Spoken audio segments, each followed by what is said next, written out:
Good morning friend and welcome again in my educational channel Masum Tutorials. I hope you are doing well. So today we are going to learn the new chapter of math, and that is plane. So in this chapter we are going to understand the 4 points about plane, that is already I have written on the blackboard. Okay, so इस chapter में हम लोग जो है 4 point पढ़ेंगे plane से related. ये सब मैं पहले से लिख दिया हूँ. Equation of plane passing through the point and whose normal has given direction cosine. मतलब पहला पॉइंट हम लोग पढ़ेंगे कि इक्वेशन ऑफ प्लेन क्या होगा अगर एक पॉइंट दे दे, प्लेन का कोई पॉइंट दे दे और उसका जो है नॉर्मल का डायरेक्शन कोसाइन दे दे, तो प्लेन का इक्वेशन क्या होगा. दूसरा पढ़ेंगे हम लोग कि general equation of plane. General equation of plane क्या होता है, और equation of plane through the 3 given points. अगर 3 पॉइंट दे दे प्लेन का तो इक्वेशन ऑफ प्लेन क्या होगा. ठीक है. और फोर्थ पढ़ेंगे कि equation of plane in intercept form, और फोर्थ नंबर पढ़ेंगे कि इक्वेशन ऑफ प्लेन जो है इंटरसेप्ट फॉर्म में क्या होता है. ठीक है. तो चारों पॉइंट को आज हम लोग पढ़ने वाले हैं. सो अगर ये पॉइंट को पूरी अच्छे तरह से समझना है आपको तो मेरे साथ बने रहें. सो स्टार्ट करते हैं. सो पॉइंट नंबर 1 है equation of plane passing through a point and whose normal has given direction cosine. इसका मीनिंग यह है कि अगर किसी प्लेन पर, एक मैं पहले प्लेन बना देता हूं, ये मान लीजिए प्लेन है, इस पर कहीं पर एक पॉइंट दिया हो, पी पॉइंट का कोऑर्डिनेट दिया हो x0 y0 z0, ये वैल्यू दिया हो. ठीक है. और इसका नॉर्मल का डायरेक्शन कोसाइन, इस प्लेन का नॉर्मल, ये नॉर्मल है. नॉर्मल मीन्स प्लेन का परपेंडिकुलर है ना. नॉर्मल का डायरेक्शन कोसाइन दिया हो. डायरेक्शन कोसाइन को हम लोग एल, एम और एन से लिखते हैं, है ना. एक्स एक्सिस के साथ जो एंगल होता है कॉस अल्फा, उसको एल बोलते हैं. वाई एक्सिस के साथ जो एंगल होता है कॉस बीटा, उसको एम बोलते हैं. और एन को जेड एक्सिस के साथ जो होता है उस कॉस गामा, उसको एन बोलते हैं, है ना. ये हम लोग प्रीवियस क्लास में एल एम एन के बारे में डिटेल्स में पढ़ चुके हैं. तो ये जो है डायरेक्शन कोसाइन है. तो प्लेन का नॉर्मल का डायरेक्शन कोसाइन दिया हो और एक पॉइंट दिया हो तो इसका इक्वेशन क्या होगा, इक्वेशन ऑफ प्लेन क्या होगा. अगर ये दो चीज दिया हो तो इक्वेशन ऑफ प्लेन क्या होगा, अभी हम लोग फाइंड आउट करेंगे. ठीक है. तो इसको पढ़ने से पहले जो है 2-3 चीज मैं बता देता हूं कि ये जो नॉर्मल टू द प्लेन है, ये किसी भी लाइन पर, प्लेन पर सिचुएटेड किसी भी लाइन के ये नॉर्मल होगा. ये जो नॉर्मल है, नॉर्मल टू द प्लेन जो होता है, always normal to the all line that is situated on the plane. मतलब क्या, अगर मैं एक पॉइंट ले लूं Q, ठीक है, जिसका वेरिएबल पॉइंट मैं लिया हूं, ये पॉइंट जो है कहीं पर भी हो सकता है, जिसका कोऑर्डिनेट हो x, y, z. ठीक है. तो हमें एक PQ लाइन ओपन हो सकता है ना. तो ये जो PQ लाइन होगा वो n के भी नॉर्मल होगा. चूंकि ये नॉर्मल है, जो प्लेन का नॉर्मल है, तो PQ line is situated on this plane, so this PQ line will be normal to this line also. Okay. So this concept is used here to find out the equation. So PQ, so direction cosine अभी हम लोग निकाल रहे हैं. Direction ratio of PQ. Direction ratio of PQ क्या होगा, तो हम लोग जानते हैं कि डायरेक्शन रेशियो ऑफ PQ या कोई भी लाइन का डायरेक्शन कोसाइन जो होता है, वो उसका फॉर्मूला मैं लिखा चुका हूं पहले. A इक्वल टू होता था x2 minus x1, B equal to y2 minus y1 and C equal to z2 minus z1. ये फॉर्मूला होता है डायरेक्शन रेशियो निकालने का. अगर कोई लाइन का पॉइंट दिया हो तो उसका डायरेक्शन रेशियो निकालने का ये फॉर्मूला है. So direction ratio of PQ क्या होगा, तो डायरेक्शन रेशियो PQ जो है x minus x0, x minus x0, है ना, y minus y0 and z minus z0 होगा. ठीक है. This is the direction ratios of PQ. And since this is normal to the plane, so this normal will be also normal to this line. ये जो normal है वो plane का normal है, तो प्लेन पर सिचुएटेड कोई भी लाइन के नॉर्मल भी ये होगा, है ना. क्योंकि ये जो लाइन है प्लेन पर ही सिचुएटेड है, इसलिए ये भी इसके नॉर्मल होगा, है ना. तो हम लोग परपेंडिकुलरिटी कंडीशन का यूज कर सकते हैं.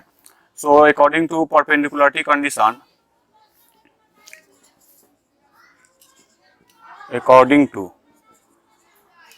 Perpendicularity condition. ठीक है, अकॉर्डिंग टू परपेंडिकुलरिटी कंडीशन क्या फॉर्मूला हम लोग जानते हैं, a1 a2 plus b1 b2 plus c1 c2 equal to 0।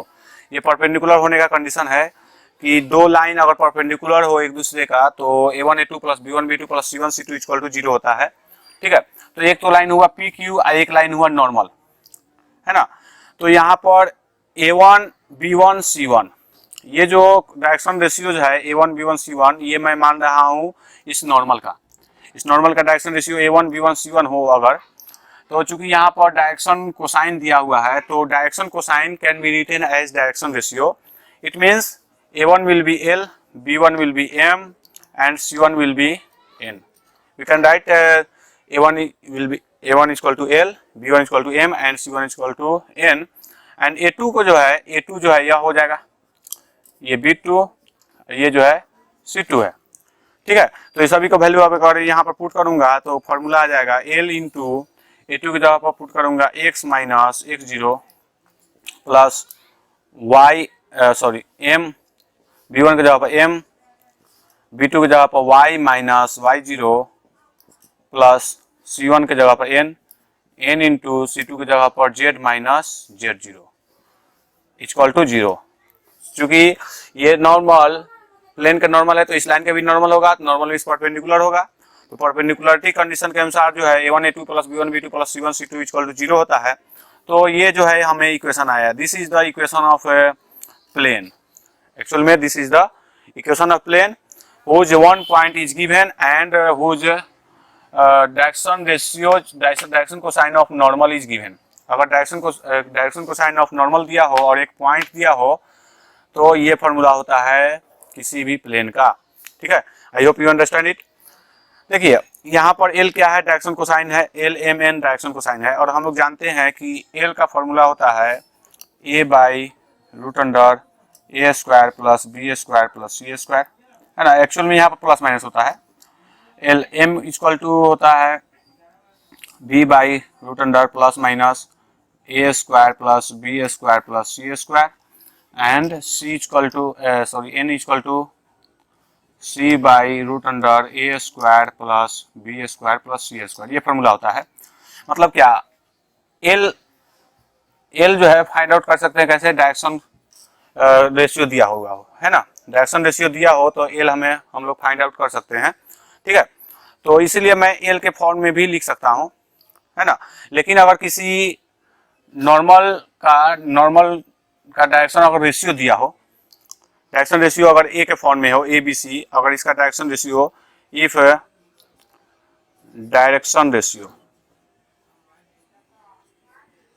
Of normal, अगर डायरेक्शन रेशियो ऑफ नॉर्मल दिया हो ए बी सी, अगर if this is the direction ratio of normal then this equation will be converted as a into x minus x0 plus b into y minus y0 plus c into z minus z0. So this is the equation of plane. Here a b c is the normal direction ratios of normal to the plane and x0 y0 z0 is the point on the plane and x y z is the variable. So this is the equation. I hope you understand it. So next point देखते हैं. Okay, next point is general equation of plane. So अभी हमने देखा था कि अगर direction cosine of normal to the plane दिया हो और one point on the plane दिया हो तो उसका जो है प्लेन का इक्वेशन का फॉर्मूला होता है, इक्वेशन ऑफ प्लेन जो होता है, equation of plane equal to L into X minus x0 plus m into Y minus y0 plus n into z minus z0। ये फॉर्मूला होता है इक्वल टू 0। ये फॉर्मूला कब है, when the direction cosine of normal to the plane and a point on the plane given हो तो ये equation होता है इक्वेशन ऑफ प्लेन। ठीक है, इसको सॉल्व करते हैं। अगर इसको सॉल्व करेंगे तो lx plus my plus ny nz minus lx0 plus my0 plus nz0 is equal to 0. Okay, so here we see that L is constant, L is fixed for, this is the direction cosine, L, M, N is the, are the direction cosines of the plane, and direction cosine जो होता है किसी भी plane का वो fix होता है, किसी भी स्पेसिफिक प्लेन का डायरेक्शन कोसाइन इज यूनिक होता है। सो एल एम एन का वैल्यू जो है फिक्स होगा, और x0 y0 z0 ये भी वैल्यू क्या है, कांस्टेंट वैल्यू है, एक फिक्स वैल्यू है। So this term will be constant, so we can written as lx plus my plus nz plus d is equal to 0. So this is the equation of plane. So this equation can be proved, और ये इसको जो है हम लोग अभी proof भी कर सकते हैं कि ये जो है इक्वेशन ऑफ प्लेन है, ठीक है। तो इसको प्रूफ करने के लिए हम लोग इसको जो है, अगर हम माने कि अगर let the equation of plane is, अगर हम लोग एक मानते हैं equation ax plus by plus cz plus d equal to 0, ये जो इसी के जैसा इक्वेशन है ना। अगर यह इक्वेशन किसी प्लेन का इक्वेशन हो, क्योंकि हम लोग अभी देखे कि इक्वेशन ऑफ प्लेन जो होता है वो एक्स वाई जेड के टर्म्स में होता है और उसका डिग्री जो है 1 होता है। मतलब अगर एक्स वाई जेड के टर्म्स में हो कोई भी इक्वेशन और उसका फर्स्ट डिग्री हो, तो वो जो है ऑलवेज रिप्रेजेंट प्लेन, तो वो जो है प्लेन को ऑलवेज रिप्रेजेंट करता है। So this is also first degree of x y z, है ना, इसमें जो है एक्स वाई जेड का डिग्री फर्स्ट है। So this equation also represents plane. तो इसको अभी हम लोग प्रूव करेंगे कि ये जो है प्लेन को रिप्रेजेंट कर रहा है, ठीक है। तो हम लोग दो पॉइंट लेते हैं किसी भी प्लेन पर। अगर जैसे मैं एक डायग्राम से समझा रहा हूँ, मान लीजिए कि ये प्लेन है, यहाँ पर एक पॉइंट P है और ये पॉइंट Q है। इसका इक्वेशन जो है, इक्वेशन ऑफ प्लेन जो है x plus by plus cz plus d equal to 0 है ना।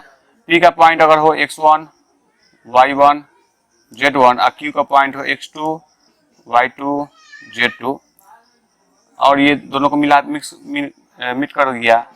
अगर यहाँ पर एक पॉइंट हो r, ठीक है, r जो हो अगर ये PQ को लैम्डा इंटू 1 टर्म्स में डिवाइड करेगा, ठीक है। सो लैम्डा इंटू 1 टर्म्स में डिवाइड करेगा, सो r का कोऑर्डिनेट कितना हो जाएगा, r का जो x कोऑर्डिनेट होगा, x coordinates of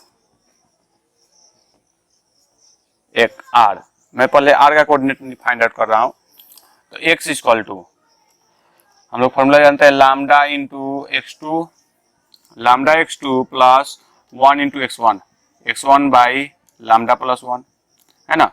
y coordinate कितना होगा, lambda y2 plus y1 by lambda plus 1, और z कोऑर्डिनेट होगा lambda z2 plus z1 by lambda plus 1। ये किसका कोऑर्डिनेट आया, ये r का कोऑर्डिनेट आया, ठीक है। और देखिए अगर ये इक्वेशन किसी प्लेन का इक्वेशन को रिप्रेजेंट करेगा तो ये P पॉइंट को भी सेटिस्फाई करेगा ये इक्वेशन, और Q पॉइंट को भी सेटिस्फाई करेगा, ठीक है। सो उसको हम लोग इस टर्म में भी लिख सकते हैं कि जैसे किसी प्लेन में कोई लाइन दिया हो, किसी प्लेन पर अगर कोई पॉइंट हो, जैसे इसी प्लेन पर ये P पॉइंट है, तो ये जो पॉइंट है इस इक्वेशन को सेटिस्फाई करेगा। इसलिए मैं x की जगह पर x1 पुट करूं, इसलिए ax1 plus by1 plus cz1 plus d equal to 0, ठीक है। ये सेटिस्फाई होगा इक्वेशन, इसको 1 मान देता हूं। और चूंकि Q पॉइंट भी इसी प्लेन पर है तो ये पॉइंट भी इस इक्वेशन में सेटिस्फाई करेगा, है ना। तो इस पॉइंट को भी अगर इसमें पुट कर दे तो हमें एक नया इक्वेशन ऑब्टेन होगा, ax2 plus by2 plus cz2 plus d equal to 0, equation 2, है ना। और चूंकि ये r पॉइंट जो है दोनों का कहीं पर एक पॉइंट है, तो ये r का जो भी कोऑर्डिनेट है वो भी इस इक्वेशन को सेटिस्फाई करेगा, है कि नहीं, इस इक्वेशन को सेटिस्फाई करेगा। अगर ये सेटिस्फाई कर दिया तो समझ जाएंगे कि किसी भी इक्वेशन ऑफ ए प्लेन को इस टर्म्स में लिखा जा सकता है। मतलब अभी मैं क्या कर रहा हूँ, अभी मैं प्रूफ कर रहा हूँ कि कोई भी इक्वेशन ऑफ प्लेन जो है इस टर्म्स में होता है, इस टर्म्स में लिख सकते हैं। ठीक है, तो मैंने चूंकि ये पी पॉइंट जो है इस प्लेन पर सिचुएटेड है, तो ये पॉइंट जो है इस प्लेन का इक्वेशन में सेटिस्फाई करेगा, तो मैंने इस केस 1 बना। और ये क्यू पॉइंट भी इस प्लेन में सिचुएटेड है, तो ये भी क्यू पॉइंट इस प्लेन के इक्वेशन को सेटिस्फाई करेगा, तो उसको मैं पुट किया तो ये इक्वेशन आया। और ये चूंकि आर पॉइंट भी इसी प्लेन में सिचुएटेड है, और चूंकि ये आर पॉइंट जो है पीक्यू लाइन पर है, तो जब ये पीक्यू लाइन पर आर पॉइंट है तो मतलब इसी प्लेन में होगा, है ना। तो जब इसी प्लेन में है तो ये आर का जो कोऑर्डिनेट है वो भी इस इक्वेशन को सेटिस्फाई करेगा, ये जो जनरल इक्वेशन है उसको सेटिस्फाई करेगा। तो हम लोग अभी पुट करेंगे, तो ए एक्स जगह पर क्या पुट करूंगा, lambda x2 plus x1 by lambda x2 plus x1 by lambda plus 1, है ना, प्लस बी इंटू y2 की जगह क्या पुट करूंगा, lambda y2 plus y1 by lambda plus 1, और सी z2 के जगह पर क्या पुट करूंगा, z की जगह पर, है ना, z की जगह पर क्या पुट करेंगे, ये वाला lambda z2 plus z1 by lambda plus 1। ठीक है, ये हुआ। मैं सभी को मिटा देता हूं।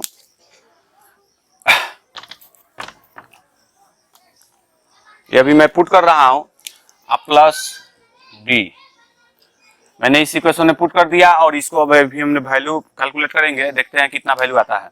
ठीक है, तो सभी में lambda plus 1 lambda plus 1 lambda plus 1 है, तो इसलिए मैं लैम्डा प्लस 1 अगर एलसीएम ले लूं तो ये हो जाएगा a lambda x2 plus x1 b lambda y2 plus y1 plus c lambda z2 plus z1 plus lambda plus 1 d, इस तरह लिख सकते हैं, है ना। इसके बाद देखें लैम्डा प्लस 1,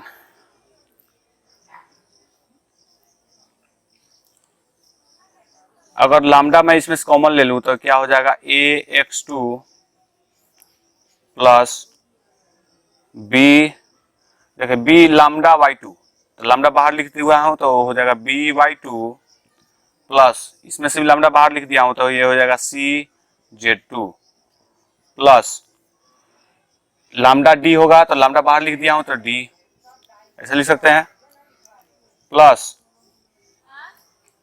ए x one plus b y1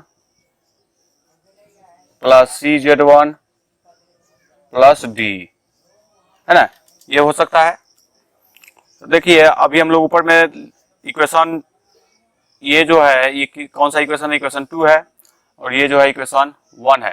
तो ये इक्वेशन 1 का वैल्यू कितना है, 0, और ये इक्वेशन 2 का भी वैल्यू है 0, मतलब ये टोटल का वैल्यू की जगह पर क्या पुट कर सकते हैं, 0 पुट कर सकते हैं। तो lambda into 0 plus 0 by lambda plus 1 equal to कितना हो जाएगा, 0। ठीक है, 0 आया, 0 आया, मतलब ये क्या है एक्चुअल में, x1 x था, ये y था, ये z था, प्लस d इक्वल टू 0 होता ही है ना। मतलब कोई भी इक्वेशन का जनरल इक्वेशन जो होता है प्लेन का, वो ax plus b y plus c z plus d, अगर ये सभी वैल्यू का इक्वल में 0 हो जाए, मतलब वो x y z तीनों को सेटिस्फाई किया, है ना। तो मैंने क्या किया, x की जगह पर पुट किया r का कोऑर्डिनेट, y की जगह पर भी r का कोऑर्डिनेट पुट किया, और z की जगह पर भी r का कोऑर्डिनेट पुट किया, तो और d था, इसको जब सॉल्व किया तो इसका आंसर आया 0। इसका मीनिंग यह हुआ कि r का जो वैल्यू है, पॉइंट है, कोऑर्डिनेट पॉइंट, वो इस इक्वेशन को सेटिस्फाई कर रहा है। ठीक है, तो इससे क्या मालूम चला कि ये जो होता है इक्वेशन, वो जो है जनरल इक्वेशन ऑफ प्लेन होता है। So general equation of plane को हम लोग ax plus b y plus c z plus d equal to 0 लिख सकते हैं। ठीक है, I hope you understand it. So अभी हमने देखा कि general equation of general equation of line, general equation of plane is ax plus by plus cz plus d equal to 0 होता है। ठीक है, ये equation general equation of line है। ठीक है, अगर ये लाइन अगर पास करे ओरिजिन से, है ना, if this plane passes through the origin, if the plane, अब मैं कुछ कंडीशन निकाल रहा हूं, special condition, if the plane passes through the origin. बहुत सारा क्वेश्चन आएगा जिसमें लिखा हुआ होगा कि if the plane passes through the origin, तो उस कंडीशन में ये जो प्लेन का इक्वेशन होता है वो x plus b y plus c z equal to 0 हो जाता है। क्यों ऐसा होता है? क्योंकि हमने देखा था कुछ देर पहले इक्वेशन ऑफ प्लेन जो है l x plus m y plus n z minus l x 0 plus m y 0 plus n z 0, ये फॉर्म था, इक्वल टू 0 इस रूप में था। तो जब ओरिजिन से पास करेगा तो x0 का वैल्यू 0 होगा, y0 का भी वैल्यू 0 होगा, z0 का भी वैल्यू 0 होगा, तो टोटल टर्म कितना हो जाएगा? 0 हो जाएगा कि नहीं हो जाएगा? सो ये जो होता है 0 होता है, मतलब d का वैल्यू कितना हो जाता है? 0। ये d है, ये टोटल वैल्यू d है, तो d जो है 0 हो जाता है। Condition, if the p x1 y1 z1 and q x2 y2 z2 lies on the plane, तो ये जब ये पॉइंट, कोई भी पॉइंट अगर किसी प्लेन पर सिचुएटेड हो तो वो जो पॉइंट होता है उस प्लेन के इक्वेशन को सेटिस्फाई करेगा। क्योंकि इसी प्लेन पर सिचुएटेड है वो पॉइंट, तो ये पॉइंट जो है इस प्लेन को इक्वेशन को सेटिस्फाई करेगा। तो इसका ये इक्वेशन क्या हो जाएगा? ax1 plus b y 1 plus c z 1 plus d equal to 0, equation 1।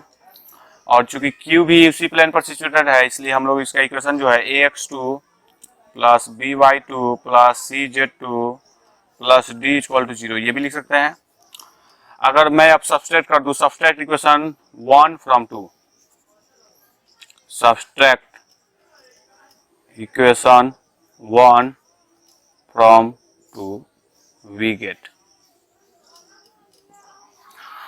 तो अगर मैं सब्स्टिट्यूट कर दूं तो क्या मिलेगा? a into x2 minus x1 plus b into y2 minus y1 plus c into z2 minus z1। ठीक है, तो अगर इसको कंपेयर किया जाए, एक प्लेन मैं फिर से बना रहा हूं, यहाँ पर ये p पॉइंट है, यहाँ पर ये q पॉइंट है, तो ये x2 माइनस x1 जो आया एक्चुअल में इस PQ का डायरेक्शन रेशियो जो है, ये यहाँ पर इसका कोऑर्डिनेट है x2 y2 z2, p का कोऑर्डिनेट था x1 y1 z1, है ना। तो x2 माइनस x1 जो है डायरेक्शन रेशियो ऑफ PQ है, x2 minus x1 y2 minus y1 z2 minus z1, ये जो है क्योंकि ये दोनों का डिफरेंस है x2 minus x1 y2 minus y1 z2 minus z1, तो ये क्या हुआ? डायरेक्शन रेशियो ऑफ PQ हुआ, और इक्वल टू क्या है? 0, क्योंकि जब माइनस करेंगे तो 0 आ रहा है। इसका मीनिंग यह हुआ कि direction ratio of x2 minus x1 into a plus y2 minus y1 into b into z2 minus z1 into c, इसका मीनिंग यह है कि डायरेक्शन रेशियो ऑफ लाइन जो है ये PQ लाइन, और ये a जो टर्म है उसके साथ जब इंटू कर रहा है तो 0 आ रहा है, मतलब ये किस कंडीशन को सेटिस्फाई कर रहा है? तो परपेंडिकुलरिटी कंडीशन को सेटिस्फाई कर रहा है, परपेंडिकुलरिटी कंडीशन को सेटिस्फाई कर रहा है। इसका मीनिंग यह हुआ कि ये जो a है, अगर ये डायरेक्शन रेशियोज हो, डायरेक्शन रेशियोज ऑफ प्लेन हो, तो ये डायरेक्शन रेशियोज ऑफ प्लेन जो होगा इस लाइन के नॉर्मल होगा, है कि नहीं? So from this equation 3, from this equation 3 we get that ABC is the normal to this PQ। ABC जो होगा ये डायरेक्शन रेशियोज ऑफ नॉर्मल होगा, है ना। So ABC is the direction ratios of the normal of the plane. चूंकि ये P Q, ये जो कंडीशन आया ये परपेंडिकुलरिटी का कंडीशन आया, परपेंडिकुलरिटी का कंडीशन आया मतलब ये जो पी क्यू लाइन है ये इसके परपेंडिकुलर है, मतलब ये भी एक डायरेक्शन रेशियो है, ये भी एक डायरेक्शन रेशियो है। तो this is the direction ratio of P Q and this is the direction ratio of the line which is perpendicular to this P Q. So perpendicular to this P Q जो होगा, जो line, उसी को normal बोलते हैं। सो A B C जो होगा वो direction ratio of normal of the plane होगा। इसका मीनिंग यह होगा कि अगर कोई डायरेक्शन इक्वेशन ऑफ प्लेन दिया हो, इक्वेशन ऑफ प्लेन अगर दिया हो तो उसका x का कोफिशिएंट, y का कोफिशिएंट और z का कोफिशिएंट जो होता है वही जो है direction ratio of the plane होता है। बहुत इंपॉर्टेंट टर्म्स है ना, कि direction ratio of plane is the coefficient of x, y and z। Okay, z terms of the equation of plane. Equation of plane का जो x terms, y terms, z terms है उसका जो coefficient होगा वही होगा direction ratio of the plane. ये third points है कि अगर equation of plane find out करना है अगर 3 पॉइंट्स दिया हो, है ना, 3 पॉइंट्स ऑफ द प्लेन दिया हो तो उससे इक्वेशन ऑफ प्लेन कैसे फाइंड आउट होगा। तो 3 पॉइंट ही क्यों? क्योंकि किसी भी प्लेन में the plane can be characterized by the 3 non collinear points. मतलब क्या, एक प्लेन में 3 नॉन कोलिनियर पॉइंट जो होता है किसी भी प्लेन को कैरेक्टराइज कर सकता है, या इस तरह बोल सकते हैं कि किसी भी प्लेन में 3 नॉन कोलिनियर पॉइंट जो होता है वो उसके कैरेक्टर होता है, वो उसका यूनिक होता है। किसी भी प्लेन का 3 नॉन कोलिनियर पॉइंट जो होता है यूनिक होता है। मतलब एक प्लेन का 3 नॉन कोलिनियर पॉइंट डिफरेंट होगा, एक प्लेन का अनदर प्लेन का दूसरा प्लेन अगर हो तो उसका 3 जो हो नॉन कोलिनियर पॉइंट जो है वो डिफरेंट होगा। किसी भी 2 प्लेन का 3 नॉन कोलिनियर पॉइंट जो है सेम नहीं होता है। ठीक है, तो हम लोग चाहें तो 3 पॉइंट से किसी प्लेन को कैरेक्टराइज कर सकते हैं। ठीक है, सो हमें जो है इसीलिए इक्वेशन ऑफ प्लेन हमें फाइंड आउट करना है अगर 3 गिवन पॉइंट्स दिया हुआ हो। ठीक है, तो हम लोग मान लेते हैं कि अगर 3 पॉइंट दिया हो, P जिसका कोऑर्डिनेट है x1, y1, z1, Q x2, y2 और z2 और PQ R दिया हो x3, y3, z3।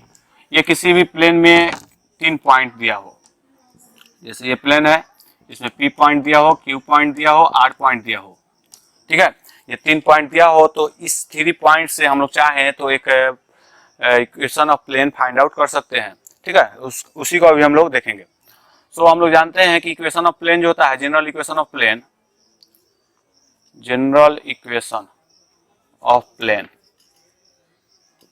जो होता है ax plus by plus cz plus d equal to 0, ये जनरल इक्वेशन ऑफ प्लेन है। चूंकि ये P पॉइंट जो है इस प्लेन में सिचुएटेड है, इसलिए ये जो पॉइंट है इसका P का वो इस इक्वेशन को सेटिस्फाई करेगा। इसलिए ए इक्वेशन इसको 1 मान देता हूं, ax1 plus by1 plus cz1 plus d equal to 0, equation 2। अगर मैं इस इक्वेशन से इस इक्वेशन को सब्सट्रैक्ट कर दूं तो subtract equation 2 from 1 we get. अगर मैं 2 को 1 से सब्सट्रैक्ट कर दूं तो क्या हमें अपने होगा a into x minus x1 plus b into y minus y1 plus c into z minus z1, D से डी कट जाएगा तो इक्वल टू 0, इक्वेशन 3 हो जाएगा, है ना, इक्वेशन हुआ।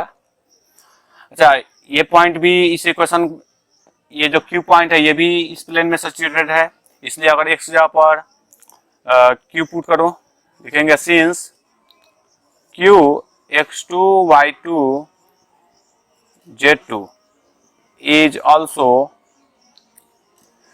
situated on the plane, ये पॉइंट भी Q पॉइंट भी इस प्लेन में सिचुएटेड है, इसलिए ये पॉइंट भी, ये जो इसका कोऑर्डिनेट है वो भी इस प्लेन के प्लेन के इक्वेशन को सेटिस्फाई करेगा। सो x की जगह पर हम लोग पुट कर सकते हैं x2। So a x2 minus x1 plus b y2 minus y1 plus c z2 minus z1 equal to 0 हो सकता है कि नहीं, इक्वेशन थर्ड है ना। उसी तरह ये जो r कोऑर्डिनेट है, r भी तो इसी प्लेन में सिचुएटेड है ना। सो सिमिलरली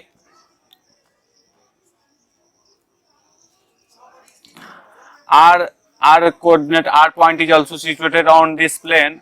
सो इक्वेशन, ये जो इक्वेशन है फिर हम लोग इसको इस तरह लिख सकते हैं a into x3 minus x1 plus b into y3 minus y1। मतलब क्या कर रहा हूं मैं, x जगह पर x3 पुट कर रहा हूं तो x3 minus x1, b y3 minus y1, c z3 minus z1। क्यों ऐसा हुआ, क्योंकि सभी r पॉइंट भी इस प्लेन में सिचुएटेड है ना। तो x जगह पर मैंने x3, y के जगह y3, z के जगह z3 पुट किया, इक्वल टू 0, इक्वेशन 4। तो देख रहे होंगे कि इक्वेशन 3, 4 एंड 3, ये होगा 4 और ये 5, 3 इक्वेशन हमें ऑब्टेन हुआ जिसका RHS जो है वो 0 है ना। तो अगर ये सभी इक्वेशन से अगर हम लोग ABC को एलिमिनेट कर दे, जैसे इसमें देखा जाए तो इसमें भी A है, B है, C है, इसमें भी A B C, इसमें भी A B C, तीनों से अगर एलिमिनेट कर दिया जाए, eliminating A B C from equation 3, 4 and 5 we get, अगर तीनों इक्वेशन से 3, 4, 5 से एक ABC को एलिमिनेट कर दिया जाए तो हमें क्या ऑब्टेन होगा, तो इससे एक मैट्रिक्स ऑब्टेन होगा जिसका हम लोग फॉर्म इस तरह लिख सकते हैं, x minus x1, y minus y1, z minus z1 है ना। इसमें से एक को एलिमिनेट कर दिया गया तो x2 minus x1, y2 minus y1, z2 minus z1, और इसी तरह यहाँ पर हो जाएगा x3 minus x1, y3 minus y1, z3 minus z1 equal to 0। So this is the, अगर इसको अगर हम सॉल्व करेंगे तो इससे जो है हमको इक्वेशन ऑफ प्लेन आएगा है ना। So this is the equation of plane, this is the equation of plane, ठीक है। So I hope you understand it. So 3 point अगर दिया हो तो हम लोग इस मैट्रिक्स का यूज करके हम लोग equation of plane find out कर सकते हैं, है ना। I hope you can find out this value by matrix calculation. So next point है लास्ट, और ये आज का लास्ट पॉइंट है कि equation of plane in intercept form, ठीक है। इसका मीनिंग क्या है कि अगर एक प्लेन हो, if a plane intercepts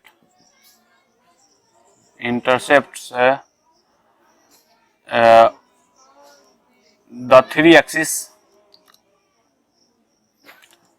the x axis, y axis and z axis at points,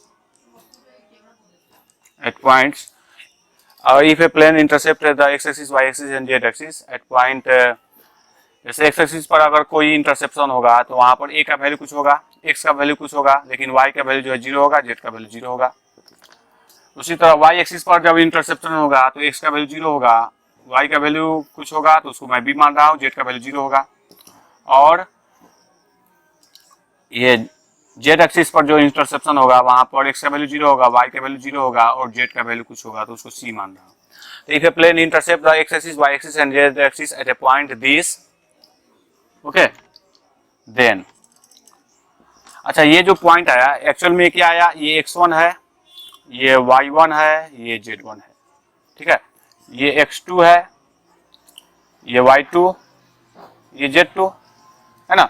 उसी तरह यह क्या है x3, ये y3, ये z3, ये 3 वैल्यू है। ये एक तरह से p था, ये q और ये r, 3 पॉइंट दिया हुआ है ना। मतलब 3 पॉइंट दिया हुआ हो तो इक्वेशन ऑफ प्लेन क्या होगा, यही हमें फाइंड आउट करना है। तो अभी हम लोग कुछ देर पहले देखे थे इक्वेशन ऑफ प्लेन जो है वो इस फॉर्म में होता है x minus x1, y minus y1, z minus z1, x2 यहाँ पर x2 minus x1, y2 minus y1 और z2 minus z1, x3 minus x1, y3 minus y1, z3 minus z1। ये फॉर्म था इक्वल टू 0। ठीक है, इसी में अगर मैं सभी वैल्यू पुट कर दूं, है ना, तो इक्वेशन ऑफ प्लेन बिकम्स क्या हो जाएगा, इसलिए x माइनस x1 के जगह पर क्या पुट करूंगा a, y माइनस y1 के जगह पर 0, z minus z1, formula z minus z1, z minus z1 के जगह पर 0, है ना। उसके बाद x2 के जगह पर क्या पुट करूंगा 0, माइनस x1 के जगह पर -1 माइनस a, है ना। y2 के जगह पर क्या पुट करूंगा b, माइनस y1 के जगह पर 0, है ना। z2 के जगह पर क्या पुट करूंगा 0, माइनस z1 के जगह पर भी 0। ठीक है, अब हम लोग जाते हैं x3 के जगह पर क्या पुट करूंगा 0, माइनस x1 के जगह पर a माइनस a। उसके बाद y3 की जगह पर 0, y1 और उसके बाद y1 की जगह पर क्या पुट करूंगा 0। ठीक है, और यहाँ z3 की जगह पर क्या पुट करूंगा c और z1 की जगह पर क्या पुट करूंगा 0। ठीक है, इक्वल टू 0, ये इक्वेशन आया। इसको अगर सॉल्व करेंगे, सॉल्व करते हैं तो x माइनस ए से इंटू क्या होगा bc, x माइनस ए bc, ये होगा। ऐसे करके ऐसे करते हैं b से c, bc माइनस y, ऐसे ये प्लस, ये माइनस, ये प्लस, है ना। तो x माइनस ए ऐसे करके ऐसे करेंगे तो ये bc, x माइनस ए bc। अब ये y को ऐसे किया तो बच गया क्या चीज ac, y को ऐसे करके ऐसे किया तो ये क्या बचा माइनस ac, है ना। और यहाँ z प्लस z, इसको ऐसे करके ऐसे करूंगा तो ये होगा 0, ये हो जाएगा माइनस ab, लेकिन यह है 0 माइनस ab, तो प्लस ab हो जाएगा, इक्वल टू 0, ये वैल्यू आएगा। ठीक है, इसको आप सॉल्व करेंगे तो वैल्यू क्या आया, तो हमें आया x bc minus abc plus yac plus z a b equal to 0। अगर सभी में ए बी सी से डिवाइड कर दूं या इसको मैं उधर ले जाता हूं तो हो जाएगा x b c plus y a c plus z a b equal to 0। ठीक है, सो मैं इसको इधर लिख देता हूं। अगर equal to z a b equal to 0 नहीं होगा, माइनस है इधर तो इधर आ जाएगा, तो ये हो जाएगा एबीसी। एबीसी है, अगर सभी में एबीसी से डिवाइड कर दूं तो हमें ऑब्टेन होगा x बाई ए, क्योंकि इसमें भी एबीसी से डिवाइड होगा तो बीसी से बीसी कट जाएगा, है ना। या मैं एक बार लिख देता हूं, एबीसी डिवाइड किया मैं एबीसी से सभी को, वाई ए सी में भी एबीसी से डिवाइड किया और जेड ए बी में भी एबीसी से डिवाइड किया बराबर एबीसी बटा एबीसी।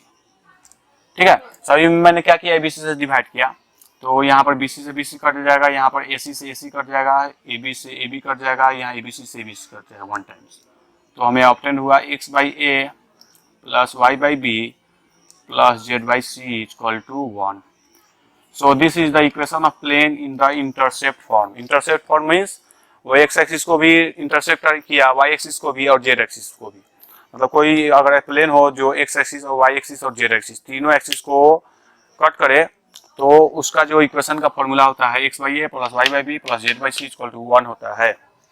सो आज हमने जो है 4 चीज देखा, equation of plane if a one point and the direction cosine of normal is given, and the general equation of plane, and also we see the equation of plane if the 3 point is given, and this is the equation of plane in the intercept form.